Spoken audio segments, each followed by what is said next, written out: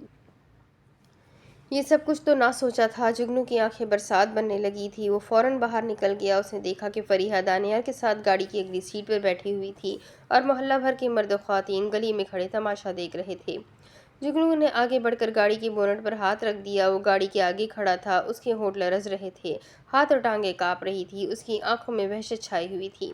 اس نے ایک نظر محلہ بھر کی عورتوں اور مرد حضرات کی طرف دیکھا اور پھر اپنے والدین کی طرف دیکھ کر رہ گیا۔ ان لوگوں کی آنکھوں میں آنسو بھرے ہوئے تھے۔ اس نے حسرت سے گلی میں گھر کے آگے لگائی جھنڈیوں اور مکان کے ماتھے پر لگائی گئی عارضی لائٹنگ کی طرف دیکھا تو دل مسوس کر رہ گیا۔ وہ گاڑی کے بونٹ پر زور سے ہاتھ مارتا ہوا بولا، تم نے مجھے ٹیشو پیپر کی طرح استعمال کر کے پھینکا ہے۔ دانیال اس کملے اور جھلے کے غصے سے واقف نہ تھا۔ وہ پریشان ہو کر فریحہ کی طرف دیکھنے لگا۔ میری محبت اور میرے عشق کا مذاق اڑایا ہے، تم تو جلاد سے بھی ظالم نکلی۔ اس کی سسکی اور آہوں میں اضافہ ہو گیا تھا۔ ابراہیم اس کے پاس پہنچ چکا تھا۔ اس نے جگنو کو پکڑنے کی کوشش کی مگر وہ ہاتھ نہ آ رہا تھا۔ اس کے ارمانوں کا خون ہو گیا تھا، اس کا دل کرچی کرچی ہو گیا تھا۔ دل کے مندر میں بیٹھی ہوئی پوجا کی دیوی کسی اور کے پہلو میں بیٹھی ہوئی تھی اور زخمی شیر کی طرح گاڑی کے سامنے گھرا رہا تھا۔ ایک بات یاد رکھو فریحہ، تم نے میرے ماں باپ کے جذبات سے کھیلا ہے، میرے دل کو توڑا ہے، تم نے مجھے اپنے مقصد کے لیے استعمال کیا ہے نا، یاد رکھنا تم عشقی بھی نہیں ہو سکو گی، کبھی بھی نہیں، میں تمہیں طلاق نہیں دوں گا، کبھی نہیں۔ وہ غش کھا کر گر پڑا تو محلت دار تماشائی آگے بڑھے تو دانیال کو موقع مل گیا۔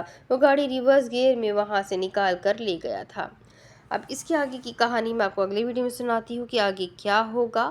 یہ جاننے کے لیے میرے ساتھ بنے رہیں۔ ناول بہت انٹرسٹنگ ہے تو میرا ساتھ دے، اس چینل کو سبسکرائب کریں، بیل آئیکن کو ضرور دبائیں، ویڈیو کو لائک کریں اور اپنے کانٹیکٹ میں شیئر ضرور کریں، ساتھ ہی کمنٹ کر کے ضرور بتائیں کہ آپ کو یہ ناول کیسا لگ رہا ہے۔